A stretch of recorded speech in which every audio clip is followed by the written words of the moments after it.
Okay, જય જિનેન્દ્ર.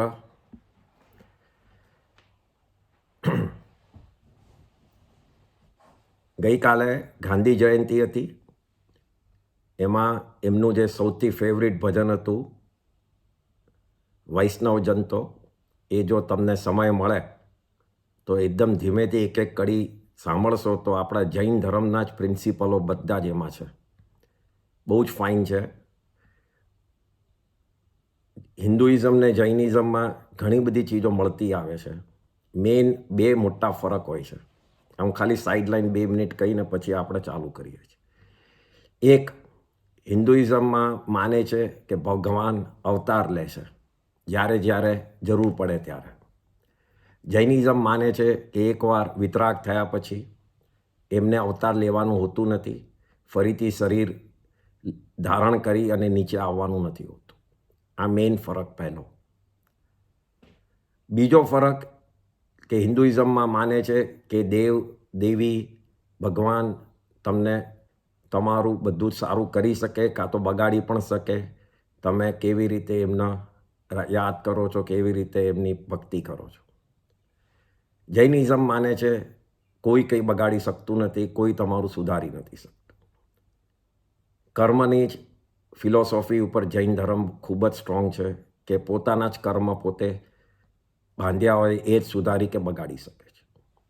ત્યારે હિન્દુઇઝમમાં કર્મને કાપવાનું, હટાવવાનું દેવ દેવી પાસે શક્તિ છે.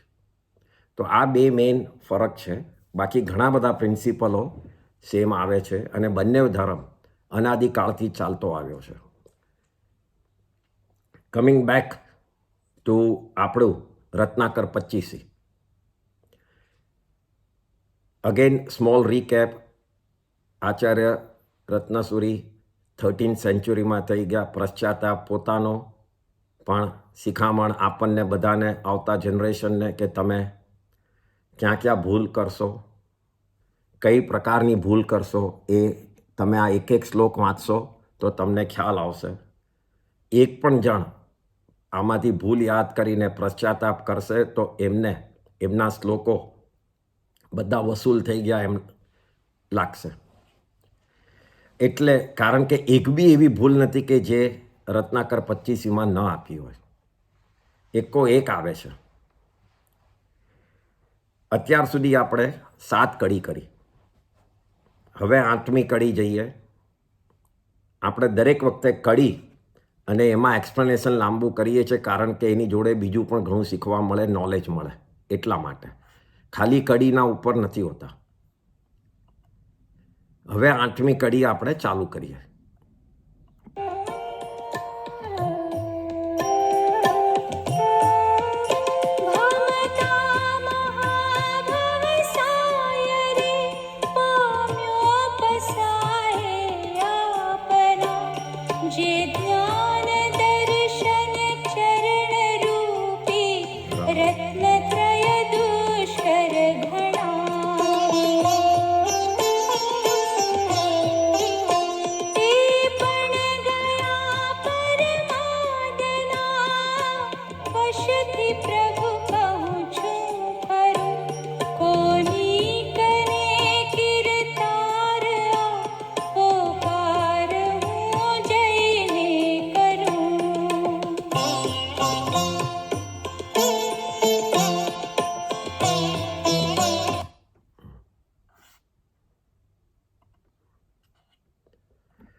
સો 8મી કડી, પહેલી લાઈન.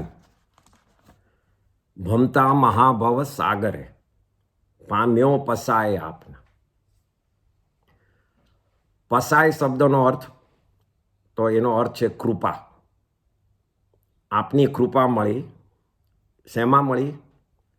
તો હું આ મહાસાગરમાં ફરતા ફરતા આપની એક કૃપા મળી ગઈ.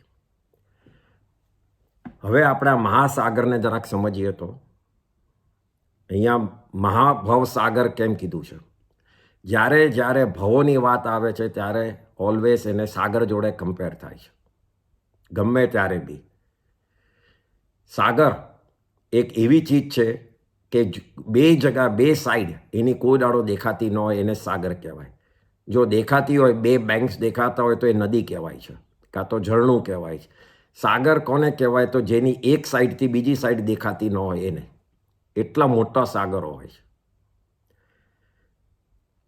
અનાદિકાળથી ભ્રમણ કરતા કરતા અનંત કાળ પાસ કર્યો આપણા જીવે.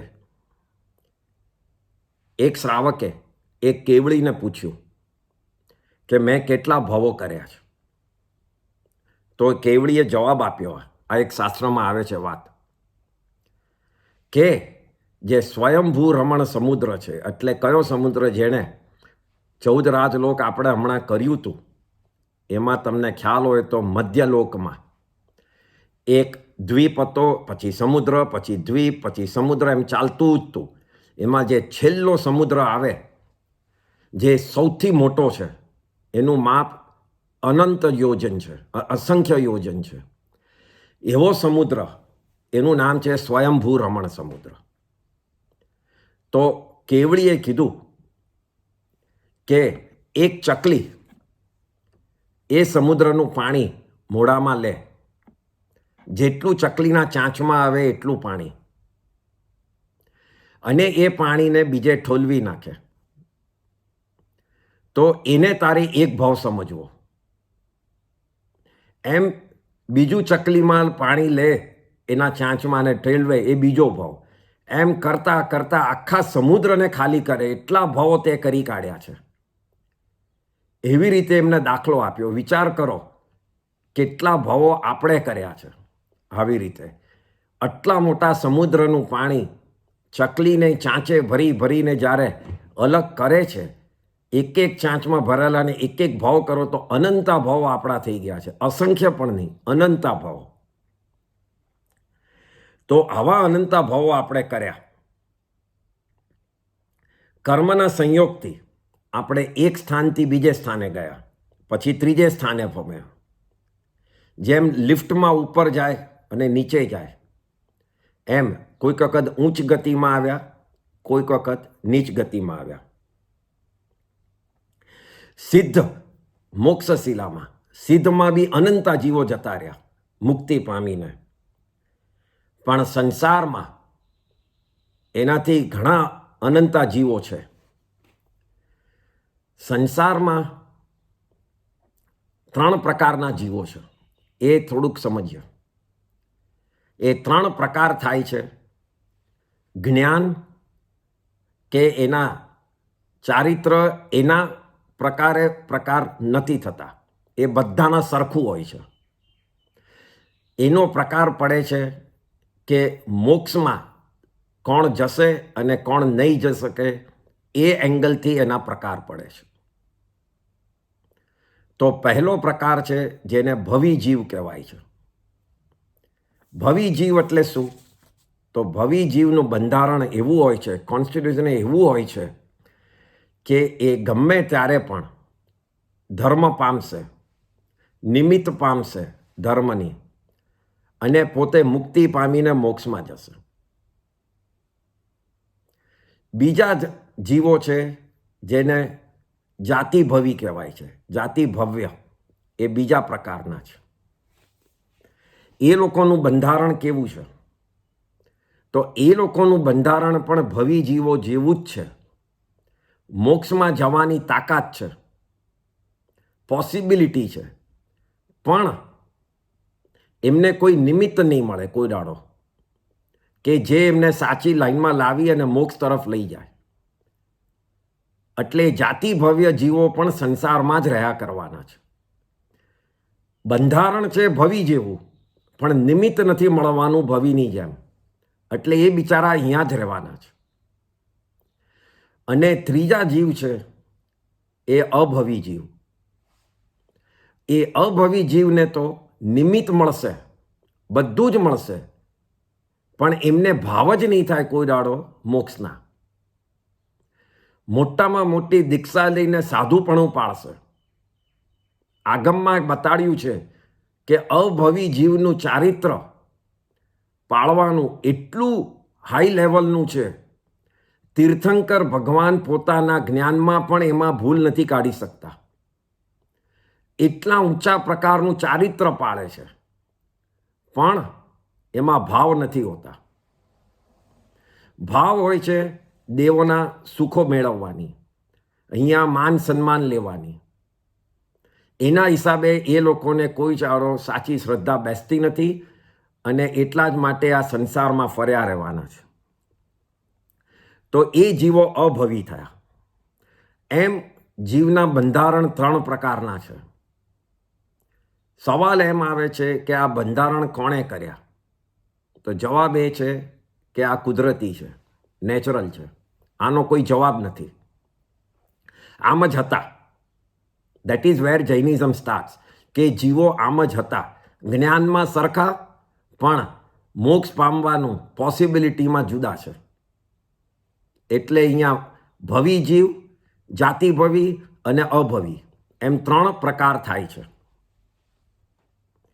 હવે આપણે સમજીએ આગળ જઈને, કારણ કે અહીંયા મહાભવસાગરની વાત ચાલે છે એટલે ભવો સમજવાની જરૂર છે. ભવો સમજવાનું દરેક વખતે આવે છે. એ શેના માટે આવે છે? કે આપણી આંખ ખોલવા માટે, કે આપણે ક્યાંથી આવ્યા છે. તમે જુઓ તો આપણને આપણી હિસ્ટ્રી, આપણા રૂટ્સ ખબર પડે તો આપણને કોઈ હમ્બલનેસ આવે.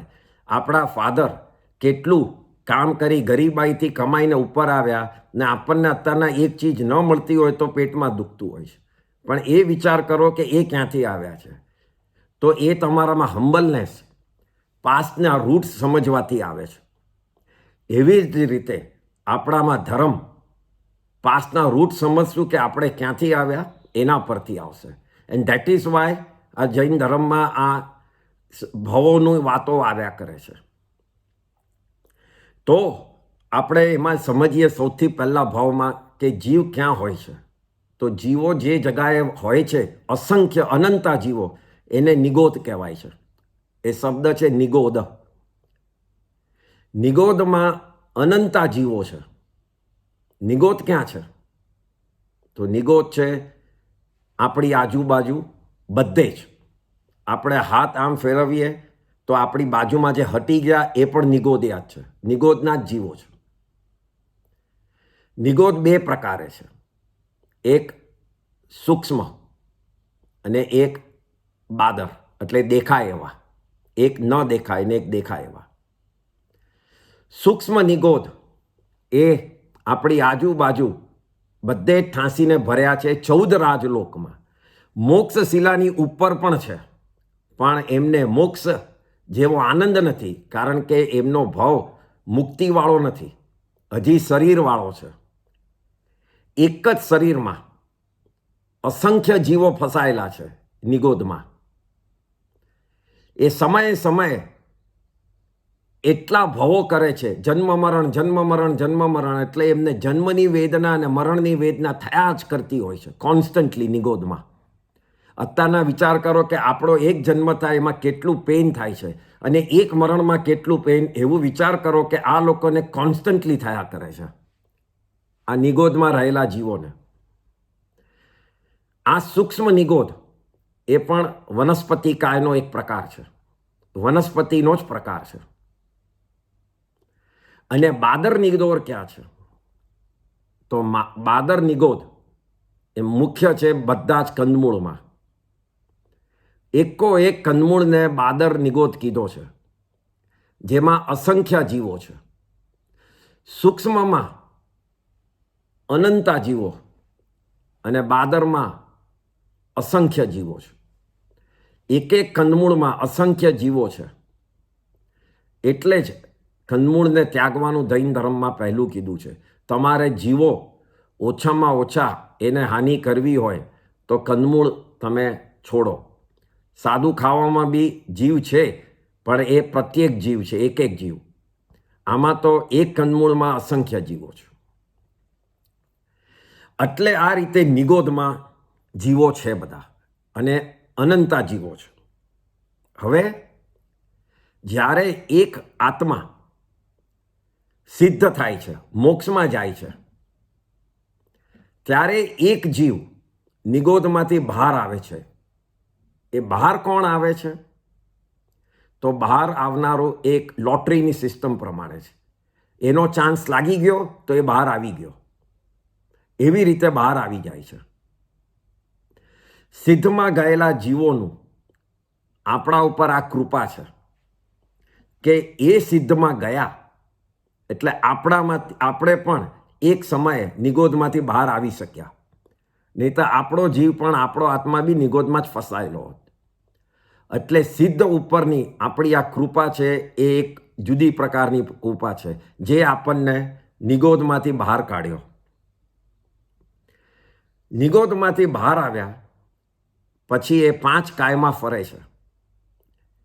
એક ઇન્દ્રિયમાં તો એમાં કયું કયું આવે?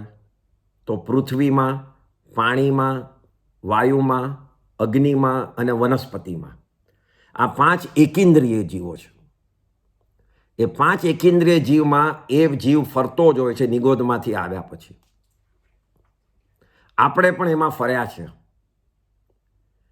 પછી એનું કર્મની નિર્જરા થતી જાય પોતાની જાતે ભોગવતો એટલે એ જીવ 2 ઇન્દ્રિય પામે એટલે એનાથી ઉપર થાય. આગળ વધારે ભોગવી કર્મ નિર્જરા કરી પોતે સમજીને નથી કરતો નિર્જરા, પણ ભોગવવામાં નિર્જરા છે. નિર્જરા 2 રીતની બતાડી છે. એક સમજ્યા વગરની જેને અકામ નિર્જરા કહેવાય અને એક સમજીને તમે કરો તપ એ સકામ કહેવાય. તો આ બધા જીવો અકામ નિર્જરા કરતા હોય છે, સકામ નહીં. કારણ કે એમને હજી ધર્મનું જ્ઞાન નથી, તો એમને ખબર નથી કે સાચો રસ્તો કયો છે, તપનો રસ્તો કયો છે. એટલે એ સમજીને નથી કરતા પણ ભોગવીને કરે છે. એમ ભોગવતા એ 2 ઇન્દ્રિયમાંથી 3 ઇન્દ્રિય, 4 ઇન્દ્રિય એમ આગળ વધતા જાય છે. ખૂબ જ નસીબ ખુલે છે, કર્મની નિર્જરા થાય છે ત્યારે માંડ 5 ઇન્દ્રિય, પંચેન્દ્રિય મળે છે. આવી રીતે જીવ ખૂબ જ ફર્યો અને પંચેન્દ્રિય પામ્યો. જેમ આપણે સાપ અને સીડીની રમત રમતા હોઈએ છીએ, એમ જો પુણ્ય કર્યું તો સીડી મળી અને પાપ કર્યું તો સાપે ગળ્યો અને નીચે પાડ્યા. એ રીતે સાપ રમતની ગેમ રમતા હોઈએ છીએ આ ભવોમાં. એમાં 2 પ્રકારથી આપણે લક્ષ હોય છે. લક્ષ એટલે એંગલ. એક જવાનો એંગલ અને એક રખડવાનો એંગલ. જ્યારે તમે નક્કી કરીને કશે ચાલો છો તો એ જવું કહેવાય છે, અને નક્કી કર્યા વગર ભમો છો, ભટકો છો તો એને રખડ્યું કહેવાય. તો જ્યારે તમે મહાભવ સાગરમાં આટલા અનંત જીવો કર્યા તો એ તમે રખડ્યા કહેવાય છે, જતા નથી. જો જવાનું તમારું નક્કી હોત તો તમે આટલા ભવો ન કર્યા હોત, કારણ કે તો તમારું વિચાર નક્કી હોત કે મારે ધર્મના રસ્તે જઈ અને આગળ વધી અને મોક્ષ પામવો છે. પણ અત્યાર સુધી રખડવામાં જ ભવો કરી કાઢ્યા છે, જવામાં નહીં. આપણે જેમ કશે ફરવા જઈએ તો ગુજરાતીમાં એને યાત્રા કહીએ છીએ. યાત્રા કરી, મેં અહીંયાથી લંડન ગયો યાત્રા કરી, કશે ફરવા ગયા યાત્રા કરી.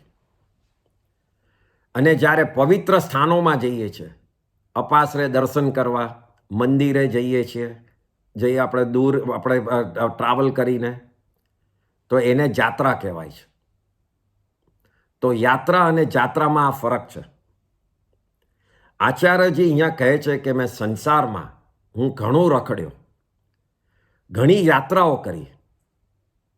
જાત્રા નહીં, ઘણી યાત્રાઓ કરી એટલે ફરવામાં હું રખડ્યો. અને એના પછી કોઈ પુણ્યનો ઉદય થયો મારો, ત્યારે મને મનુષ્ય ભાવ મળ્યો. મનુષ્ય ભાવની જોડે ઓલવેઝ પુણ્યના ઉદયને જોઈન્ટ જ કરેલું હોય છે.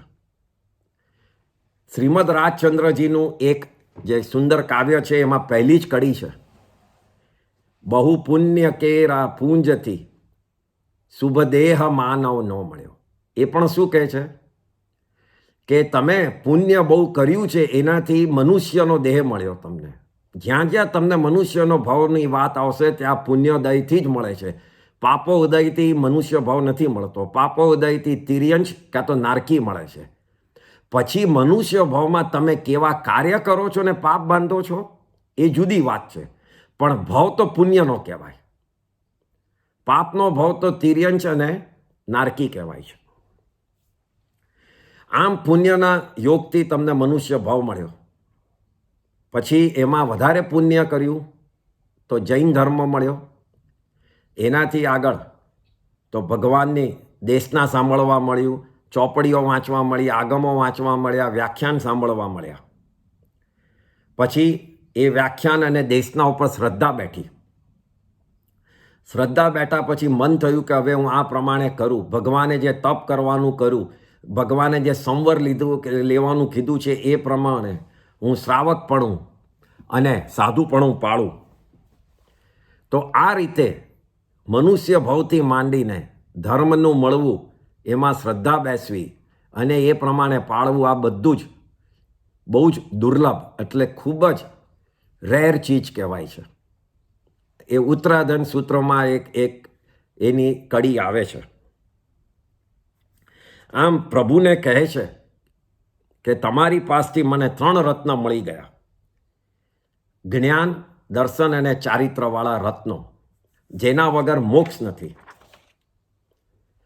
જ્યાં સુધી ધર્મમાં શ્રદ્ધા નથી ત્યાં સુધી ધર્મમાં કરેલું જ્ઞાન અને ધર્મમાં પાડેલી ક્રિયા એ બંને સાચી ક્રિયા કે સાચું જ્ઞાન કહેવાતું નથી. જે પળે શ્રદ્ધા બેસે એના જ પછી મેળવેલા જ્ઞાનને સાચું જ્ઞાન કહેવાય છે અને કરેલી ક્રિયાને સાચી ક્રિયા કહેવાય છે. ધર્મ ઉપર શ્રદ્ધા એ આગમના એક એક શબ્દ ઉપર શ્રદ્ધા, ભગવાને બતાડેલા મુક્તિનો જે માર્ગ છે, ધર્મનો માર્ગ, એના ઉપર શ્રદ્ધા, પોતાના આત્માની અનંત શક્તિ ઉપર શ્રદ્ધા કે આત્મામાં જ જ્ઞાન છે, બહારથી કંઈ લાવવાનું નથી. બહારથી નિમિત્ત લાવવાનું છે કે અંદરનું જ્ઞાન બહાર આવે એના માટેનું. બાકી બહારથી અંદર નથી લાવવાનું. જે બી છે બધું અંદર જ છે. જીવ અને અજીવ, કર્મની નિર્જરા, સંયમ, તપ અને મોક્ષ, એ બધી ચીજો ઉપર, એ બધા તત્વો ઉપર શ્રદ્ધા. અરિયંત દેવ એ મહાદેવ છે, એના ઉપર શ્રદ્ધા. એનાથી ઉપર કોઈ દેવ જ નથી.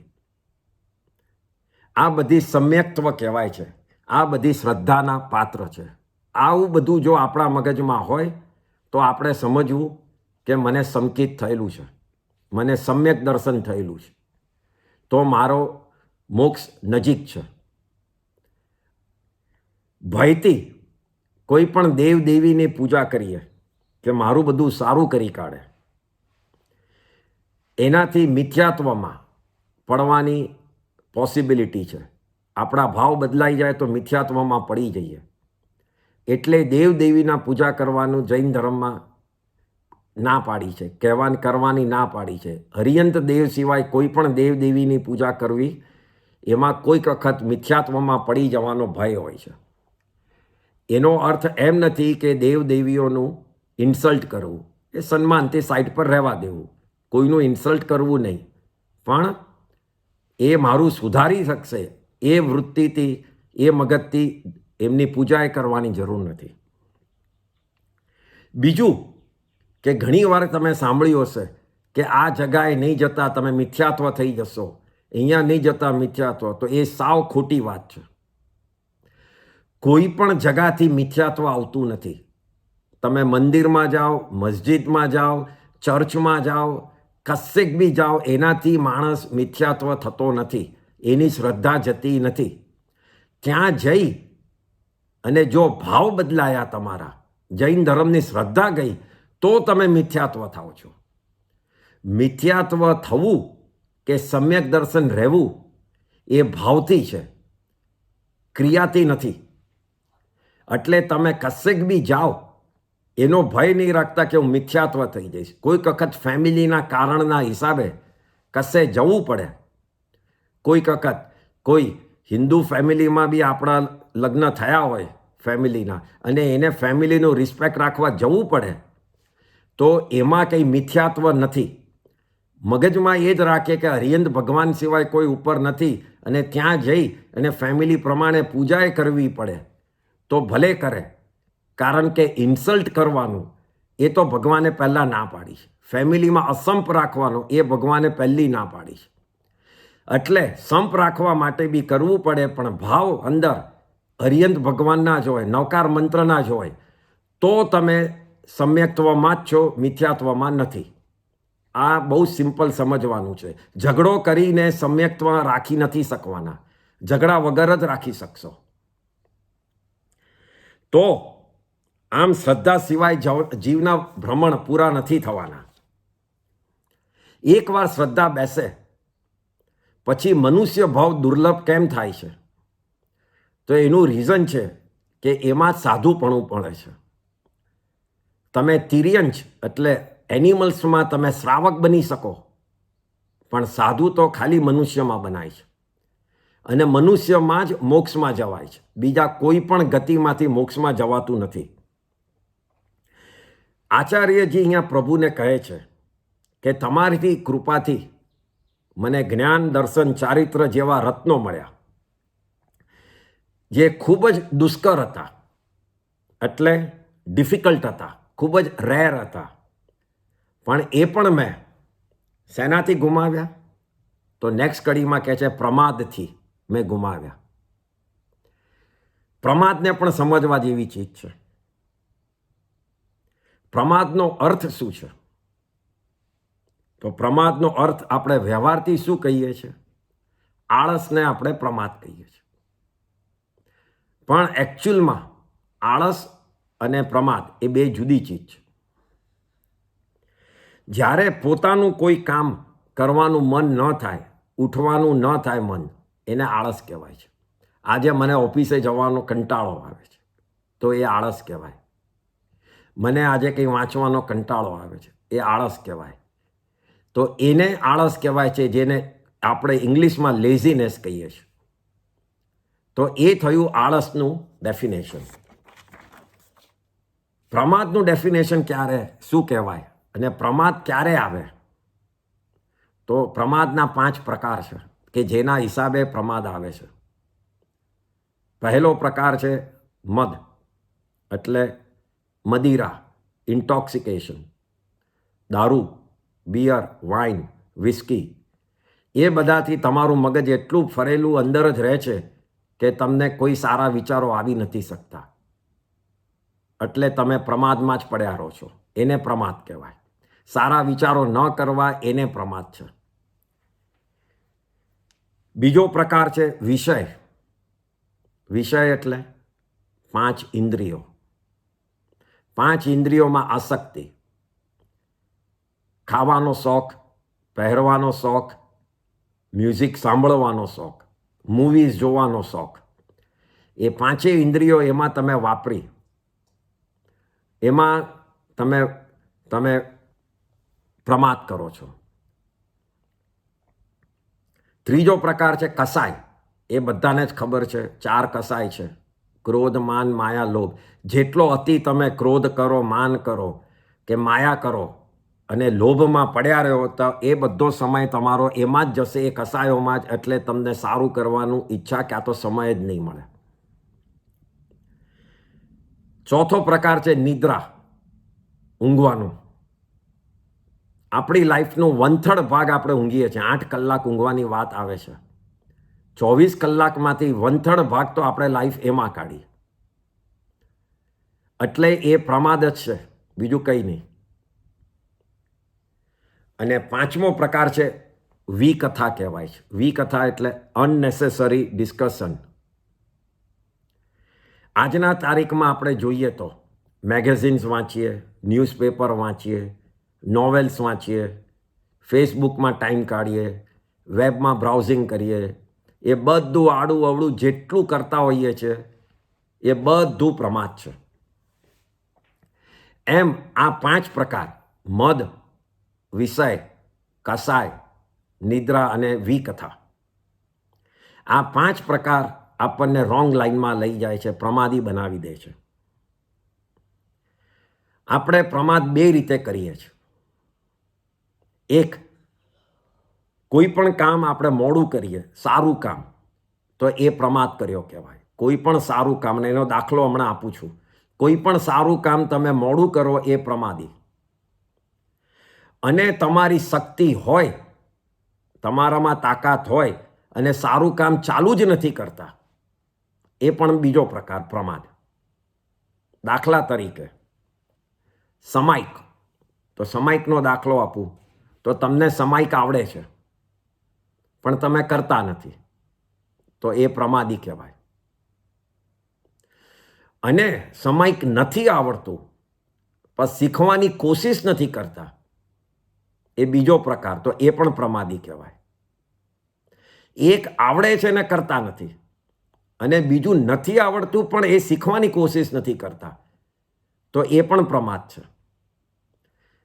આપણે લોકો મને ચડતું નથી એમ કરીને છોડી દઈએ છીએ કે મને આ આવડતું નથી, એ પ્રમાદની નિશાની છે. ભગવાને કીધું છે કોશિશ કરવી એ અપ્રમાદીના નિશાની છે. ભલે ન ચડે, કોશિશ કરવા અને ભાવ રાખીએ કે મને આ કેમ નથી અને મારે આ શીખવું જ છે, એનાથી અનંતી નિર્જરા બતાડી છે. અને જ્ઞાનાવર્ણીય કર્મની નિર્જરા બતાડી છે. અને જો એમાં તમે ખૂબ જ પ્રયાસ કર્યો અને તમારો જો ઉદય થયો સારો, તો અંતરાય કર્મ તમારા તૂટશે તો ધડ ધડ ધડ ચડી જશે. ઘણા જણને મેં એવા દાખલા જોયા છે, 1 મહિનામાં આખું પ્રતિક્રમણ મોડે થઈ જાય છે, જે 5 વર્ષથી કરવાની ટ્રાય કરતા હોય છે. તો એ એમના અંતરાય કર્મ તૂટ્યો કારણ કે કોશિશ કરતા હતા એટલા માટે. તો પ્રમાદ આ રીતે થાય છે. તપ પણ આ જ રીતે તમારાથી થાય ને તમે ન કરો, અને ન થતું હોય ને કોશિશ ન કરો તો બી પ્રમાદ છે. 1 કલાકના 24ની બી કોશિશ ન કરો, એ પણ એક પ્રમાદ છે. દાનની વાત કરીએ તો દાન કરવાની શક્તિ છે, પણ કોઈ હિસાબે અંતરાયના હિસાબે હાથ જ નથી ઉપડતો, અને હું કરું પછી એમ કરીને વિચાર જ કર્યા કરે છે. તો પછી શું થાય છે? તો પછી કદાચ પૈસાથી ઘસાઈ જવાય છે. છોકરાઓ ના પાડીને ઊભા રહી જાય છે મોટા થાય એટલે, કે આટલા તો કંઈ ખર્ચવાની જરૂર નથી. કાં તો પોતાના ભાવ જ બદલાઈ જાય છે કે ભાવ જ નથી રહેતા. ભાવ હતા ત્યારે પ્રમાદ કર્યો અને હવે ભાવ જતા રહ્યા, તો જે દાનનું પુણ્ય મળવાનું હતું, બાંધવાનું હતું, એ રહી ગયું. એનું કારણ આ પ્રમાદ છે. દર્શન કરવામાં બી તમે મંદિરે જાત્રાએ જવું હોય, અપાસરે જવું હોય, અમદાવાદ જવું હોય, અને ચલો હું જઈશ, અને ત્યાં તમને સમાચાર આવ્યા કે કાળ ધર્મ પામ્યા મહાસતીજી કે મારા સાહેબ, તો એ તમે દર્શન ચૂક્યા એ શેના હિસાબે? તમારા પ્રમાદના હિસાબે. આપણા માટે બીજું મોટામાં મોટી ચીજ છે જે મગજમાં રાખવાની, કે કોઈની ભૂલ થઈ હોય તો આપણે તરત જ માફી આપી દેવી, અને આપણી ભૂલ થઈ હોય તો તરત જ એની માફી માંગી લેવી. ક્યારે કયું પાત્ર રહેશે કે નહીં રહે એ ખબર નથી, અને જો એ રહી ગયું એકબીજાની જોડે વેર ઝેર છોડવાનું, તો એ પ્રમાદના હિસાબે રહી ગયું. એટલે એમાં તો કોઈ દાડો પ્રમાદ કરવો નહીં, તરત જ માફી માંગી અને માફી આપી દેવી. બીજું કે દાખલા તરીકે ફેમિલીમાં ઝઘડો જ હોય, મન મેળ નથી બેસતા, daughter in law, mother in લોમાં, તો નેચર બદલી નાખીએ પોતાનો બીજાને બદલાવા કરતાં. આપણે એમ કહીએ છીએ કે તું કેમ સમજતી નથી? અરે ભાઈ, એ નથી સમજતી તો તું સમજી લે ને, કે એ નથી સમજતી એ તું સમજી લે કે એ નથી સમજતી. એનાથી પોતાનો નેચર બદલી કાઢે અને ઘરમાં જો સ્નેહ અને સંપ લાવી દે, તો એને ભગવાને અપ્રમાદી કીધો છે.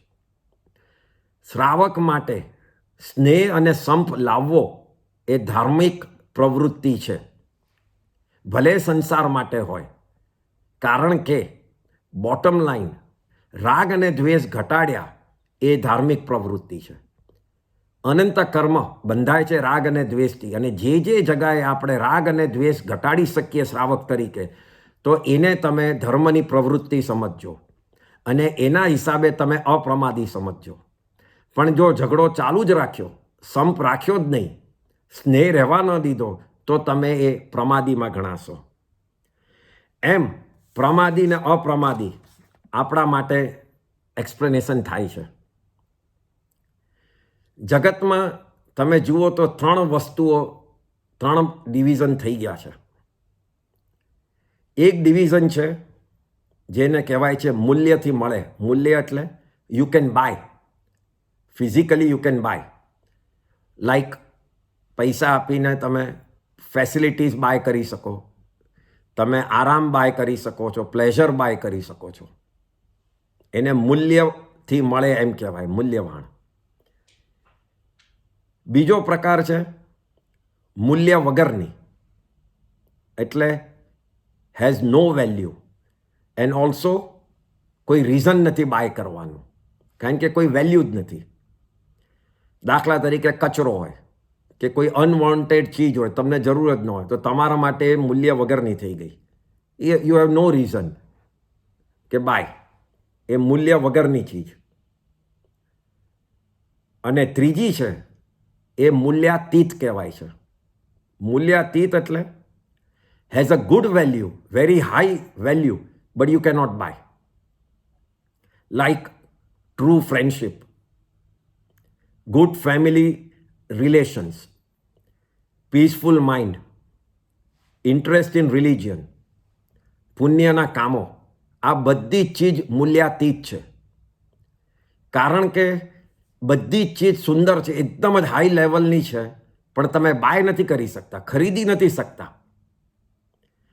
એ જ રીતે આચાર્યજી અહીંયા કહે છે કે આપે આપેલા ભગવાનને 3 રત્નો એ મૂલ્યાતીત હતા, જે હું ખરીદી નથી શકતો. મને આપે આપ્યા છે સમજણથી આપેલા, મને એ શીખવાથી મળેલા. મારો નેચર એવો થયેલો કે મને એ સમજણથી મળ્યા અને હું સમજ્યો. આપની કૃપાથી હું પામેલો, પણ એ મેં કસાયોના હિસાબે એ મૂલ્યાતીત આઇટમ ખોઈ કાઢી. 3 રત્નોને મેં ખોઈ કાઢી. મેં એક ભૂલ કરી છે કે આ 3 રત્નનું મૂલ્ય સમજી ન શક્યો. અને બીજી ભૂલ કરી છે, સમજવા માટે મેં પ્રમાદ કર્યો, અપ્રમાદી ન બન્યો અને એના હિસાબે ખોવાઈ ગયા. એટલે આના હિસાબે મારા હાથમાં આવેલા રત્નો ગયા, પણ મને શરમ આવતી હતી. એટલે છેલ્લી કડીમાં કહે છે, કોનિક અને કીર્તાર હું પ્રભુ, કોનિક અને કીર્તાર હું, પોકાર જઈને હું કરું. કોની એટલે કોની પાસે, કને એટલે પાસે, એને ગુજરાતીમાં એક શબ્દ બીજો છે કને. કીર્તાર એ ભગવાનને એડ્રેસ કરે છે. કીર્તાર શબ્દનો મિનિંગ કીર્તન કરવા યોગ્ય. જે ભક્તને યોગ્ય છે એને કીર્તાર કહેવાય. એટલે ભગવાન જ ભક્તના યોગ્ય છે, એમની જ ભક્તિ કરાય અને એ જ કીર્તન કરવાને યોગ્ય છે. એટલે ભગવાનનું બીજું નામ કીર્તાર પણ છે. એટલે ભગવાનને એડ્રેસ કરીને કહે છે કોનિક અને કીર્તાર. હું કોની પાસે જઈને કરું, કારણ તમારી પાસે તો આવતા મને શરમ આવે છે. એટલે એમને જ પૂછે છે કે હું કોની પાસે જાઉં. એટલે આ રીતે આ કડીમાં એમને કેટલા ભવો તમે કર્યા છે, એ ભવો કર્યા પછી પણ મને કંઈક મળ્યું અને એ મેળવેલું પણ મેં પ્રમાદથી ખોઈ કાઢ્યું. એના ઉપર આ એમને શ્લોક બનાવી અને બતાડી કે તમે સમજો તમારા ભવો ક્યાં છે. અત્યારના આપણે જે પેલી વાત કરી, ભવી જીવ, અભવી જીવ ને જાતિ ભવ્ય, એમાં ઘણીવાર સવાલ આવે છે કે હું ભવી હોઈશ કે નહીં હોઉં. એવો સવાલ પૂછનારાને પહેલાં તો વ્યવહારથી એમ કહેવાય છે કે ભવી જીવને આવો સવાલ આવે મગજમાં, અભવીને આવો સવાલ જ ના આવે. એટલે જ્યારે સવાલ એ તમને આવે ત્યારે સમજજો કે તમે ભવી જ છો. બીજું, અંદરથી તમને મોક્ષની ઈચ્છા થતી હોય અને ધર્મ બહુ ગમતો હોય તો સમજજો કે ભવી છો. એટલે આ બધા લક્ષણો છે ભવીના. એટલે આ રીતે આ કડી શ્લોકમાં બધું આવે છે. હવે 9મી કડી આપણે લઈએ એ પહેલાં આપણે આમાં કોઈને કંઈક સવાલ છે તો એ સમજી લઈએ, અને ન હોય તો પછી 9મી કડી ચાલુ કરું.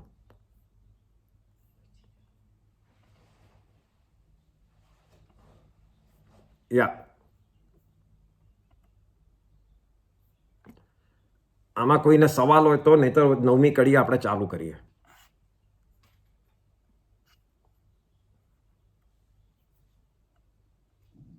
અમિતભાઈ, હા અમિતભાઈ, મીરા ભંસાલી વાત કરું છું. તમે કીધું ને કે દેવ દેવીઓની પાસે આપણે માંગવું નહીં. હા, આપણે જે માતાજીઓ ને બધા એ બધા આપણે જઈએ ને કે ઓસિયાજી જઈએ માતાજી પાસે, કે બરાબર. પાલનપુર ગયા માતાજીનો, એમાં શું છે, એ બધું હા એટલે એમાં શું છે, અગેન હું કહું છું, એ કુળદેવીઓ ને બધું હોય છે, એ તમારે રિસ્પેક્ટફુલી રાખવાનું.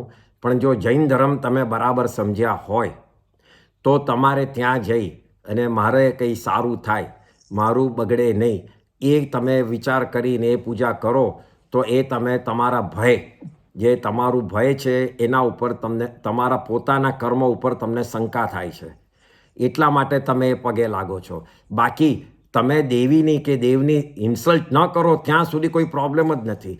અને એમનું તમે માન રાખો. કોઈક વખત ફેમિલી જોડે જઈને તમારે પગે લાગવું પડે તો લાગો, પણ મારું સુધારી દેશે અને મારું આ કરી કાઢશે સારું, એ મગજથી તમે જઈને કરશો તો તમારે એ ભયના હિસાબે તમે ખોટા રસ્તા પર જવાનું ચાલુ કરશો. જો જૈનિઝમ પાક્કું સમજ્યા હોય તો બે ચીજ સમજો, મારું કોઈ સુધારી નહીં શકે ને મારું કોઈ બગાડી નહીં શકે.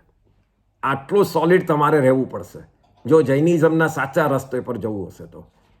ખાલી મને કોઈ સારો રસ્તો બતાડી શકશે અને કાં તો ખોટા રસ્તે લઈ જઈ શકશે, એ પોસિબલ છે, પણ એ પણ નિમિત્ત તરીકે. જો મારો ઉદય એવો હશે તો જ મને એવું મનમાં થશે, બાકી હું જ મારું કરું છું, એ રીતે મગજમાં રાખવાનું. એટલે જવું પડે તો જવાનું, દેવદેવીની કોઈ ઇન્સલ્ટ કરવાની જરૂર નથી.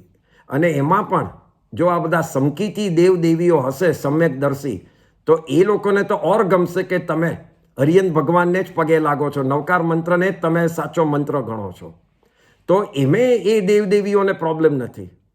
અને મિથ્યાત્વી હશે તો મિથ્યાત્વને એમે પગે લાગવાની જરૂર નથી. તો એ સમજીને આપણે હરિયન ભગવાનને સિવાય અને નવકાર મંત્ર સિવાય કોઈ પણ ચીજને પગે લાગવાની જરૂર નથી.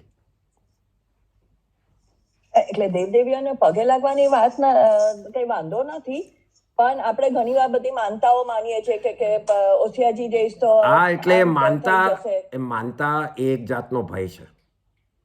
આપણે વાલ માતાજી પાસે જ ઉતરાવાનું. હા, એટલે એ કુળદેવીની જે વર્ષોથી કુળની જે આવતી હોય એ પરંપરા છે.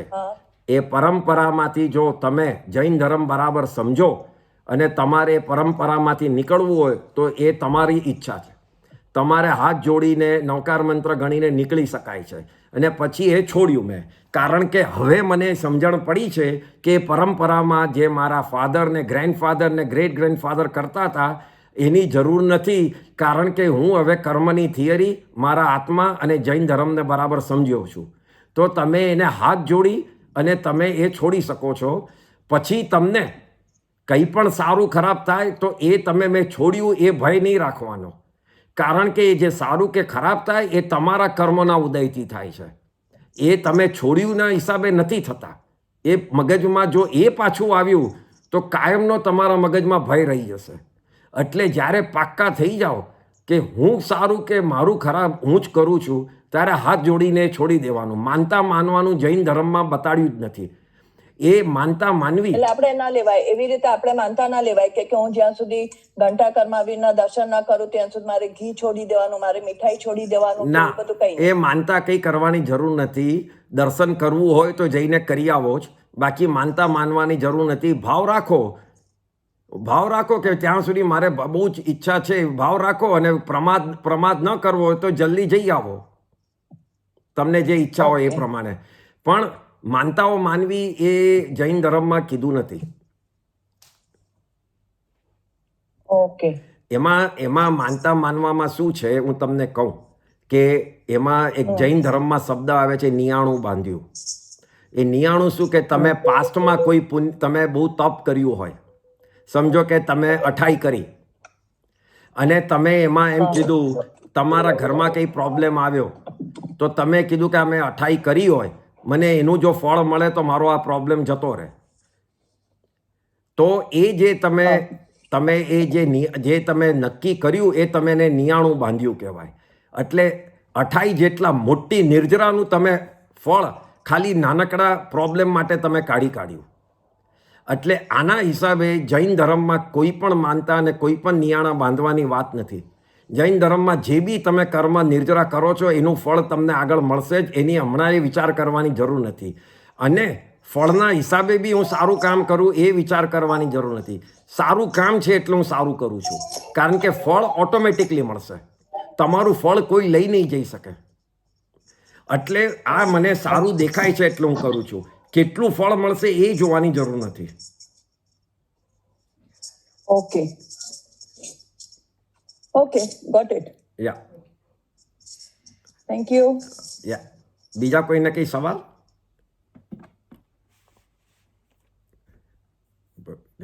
તો પછી આગળ કરીએ હવે. ઓકે, તો બીજી કડી આપણે ચાલુ કરીએ. હવે એમાં કદાચ થોડુંક જ થશે પણ આપણે કરીએ બીજી કડી.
ઓકે, 9મી કડી. ઠગવા વિભુઆ વિશ્વને વૈરાગ્યના રંગો રચ્યા. ઠગવું એટલે ઉલ્લુ બનાવવું, કહેવું કંઈ ને કરવું કંઈ, માયા કરવી, એ બધું ઠગવાના પ્રકાર છે. ઠગવા માટે ઘણા કારણો છે પણ એના પ્રકાર 2 છે. એક, પોતાને કંઈ જોઈતું હોય તો બીજા પાસે હોય એને ઠગીને લઈ લેવું, ઉલ્લુ બનાવીને લઈ લેવું. આવા પ્રકારમાં બીજાને દુઃખ પહોંચાડીએ છીએ.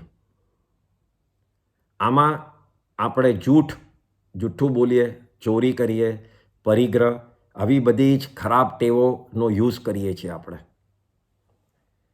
બીજાને પ્રોબ્લેમમાં મૂકી દઈએ છીએ એના પૈસા દબાવીને, એની પાસે ખોટી સિગ્નેચરો કરાવીએ, પ્રોપર્ટી અને દાગીના લઈ લઈએ, ખોટી વાતો કરીને એને ખોટા ડિસિઝનો લેવડાવી દઈએ. આ રીતે બેંકોને ઉલ્લુ બનાવવાનું એ મોટામાં મોટું પાપ છે. એનું રીઝન કહું. જ્યારે તમે એક જણને ઠગો છો ત્યારે એક આત્માને તમે ઠગ્યો.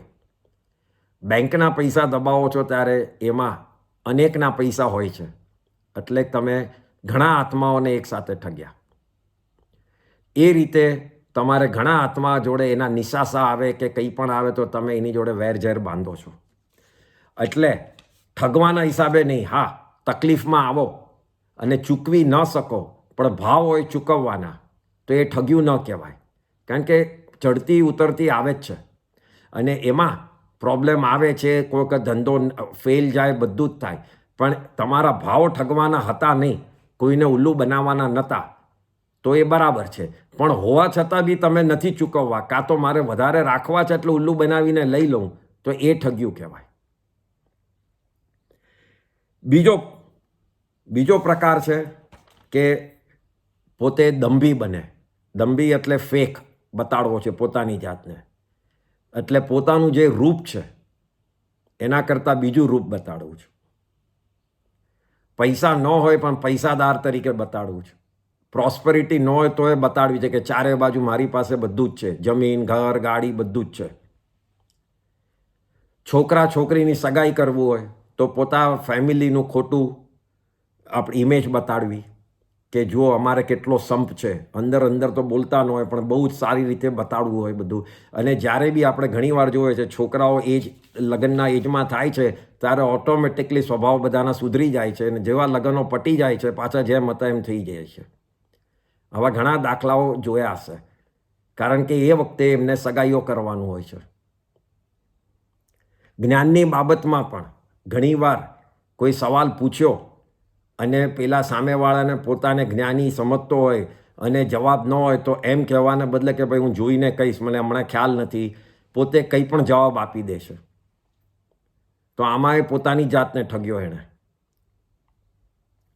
પછી પ્રતિક્રમણ કરવામાં બી તમે જાઓ તો ઘણા જણ ખાલી સોસાયટી જાય છે એટલે હું એક દિવસ જઈ આવું એટલે પટે કામ. એને પ્રતિક્રમણનું કંઈ જ ખબર નથી, કંઈ જાણતોય નથી. એટલે આ રીતે બીજો પ્રકાર છે ફેક, પોતાની જાતને ઉલ્લુ બનાવો, દંભી બનાવો, ફેક બનાવો.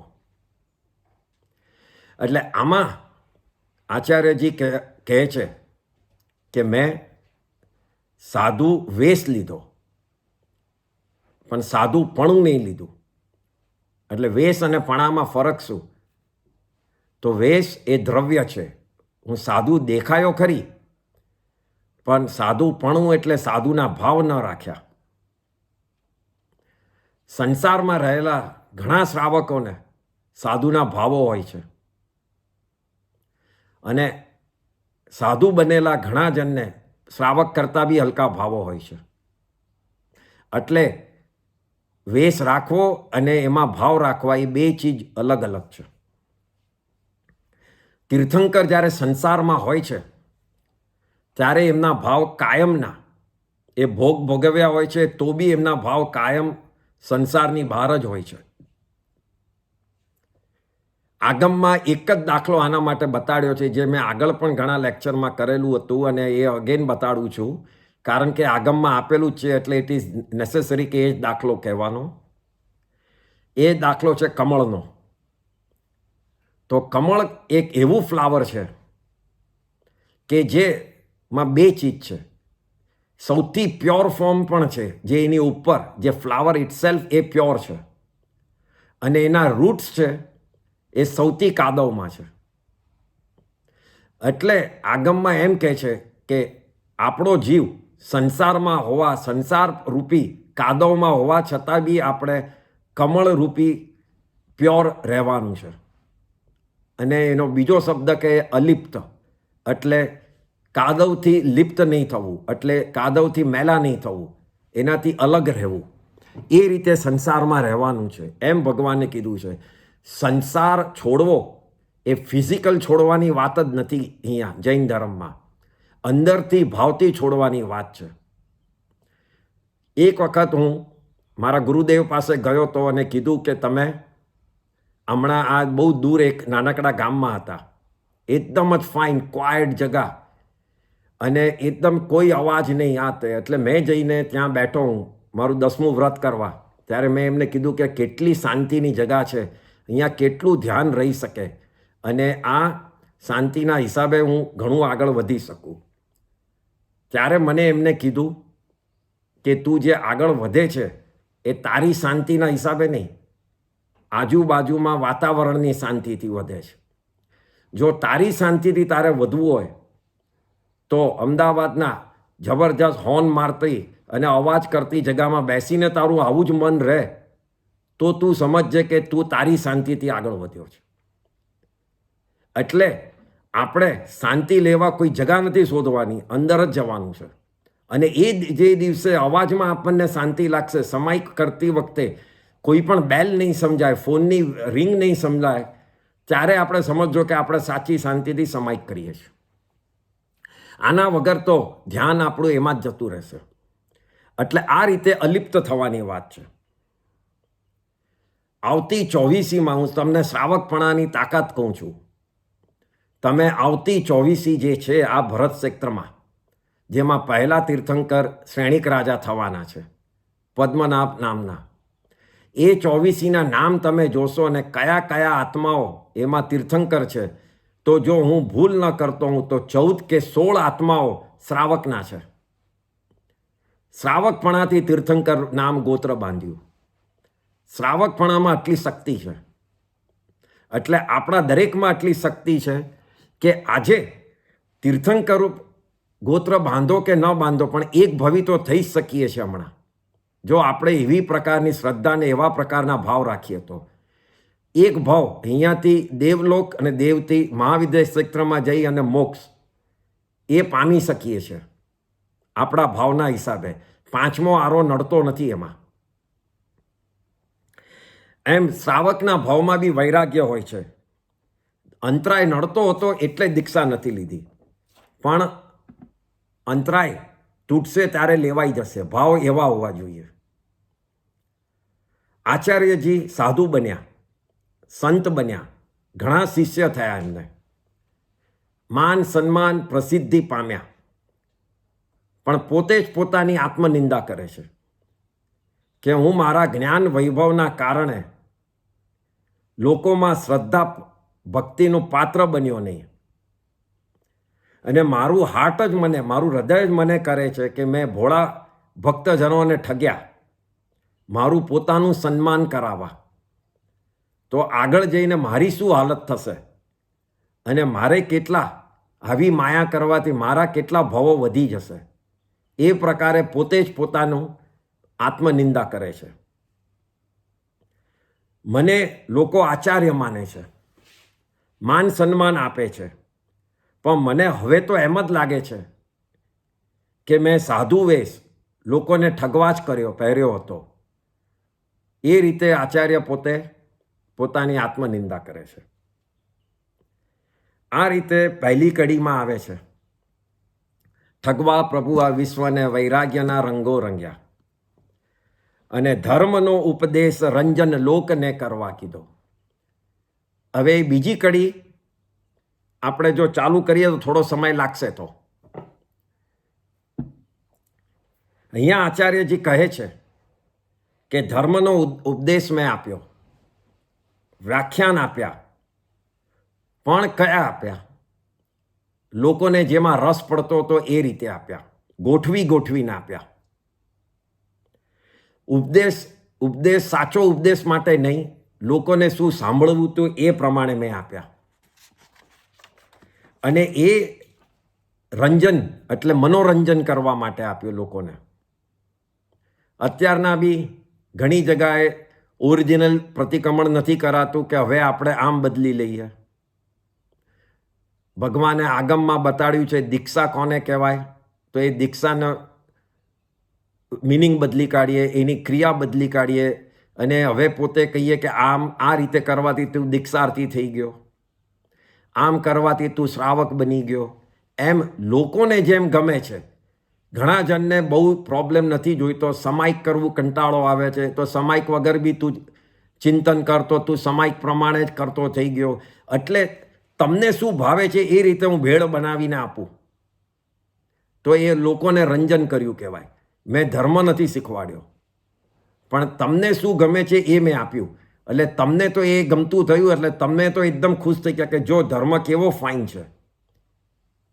પણ એ તમે ખોટી લાઈન પર ચડાવ્યો અને તમે ચડી ગયા, તો એને લોકને રંજન કરવા. એટલે અહીંયા આચાર્યજી કહે છે કે મેં જે લોકોને ગમતું હતું એ પીરસ્યું, અને આ હતું મારા કસાયો, મારી વાહવાના નશામાં મેં આ કર્યું, અને સાચી ઉપદેશો આપવાને છોડી દીધું. કોઈ મારી પાસે કહેવા આવ્યું કે આને જ તમે કહેવાય સાધુપણું, તો મેં હા પાડી દીધી કે હા, સાધુપણું સંસારમાં રહીને પણ પાળી શકાય છે. કારણ કે મને જોઈતું હતું કે મને લોકો સાધુ માને. એટલે પોતે આજે દીક્ષા લઈને પણ પોતે કહે છે કે મેં સાધુપણું નથી પાડ્યું, કારણ કે લોકોને ખોટા રસ્તા ઉપર ચડાવ્યા, લોકોને મનોરંજન કરાવ્યું, એ લોકોને ગમતું જ પીરસ્યું મેં. એમ કરીને આ જ કડીમાં એમ કીધું છે. હવે ત્રીજી કડી વિદ્યા ભણ્યો એ આપણે નેક્સ્ટ ટાઈમ કરશું, કારણ કે એ લાંબી છે અને એમાં વિદ્યાનો અર્થ સમજવાનો છે. અહીંયા વિદ્યા કેમ લખ્યું છે અને જ્ઞાન કેમ નથી લખ્યું એ બહુ જ ઇમ્પોર્ટન્ટ છે. કેમ આચાર્યએ અહીંયા વિદ્યા લખ્યું છે. તો અહીંયા અત્યારના આ બે કડી ઉપર કોઈને કંઈ સવાલ કે કોઈ બીજો બી સવાલ હોય તો, નહીતર પછી આપણે નેક્સ્ટ સેટરડે.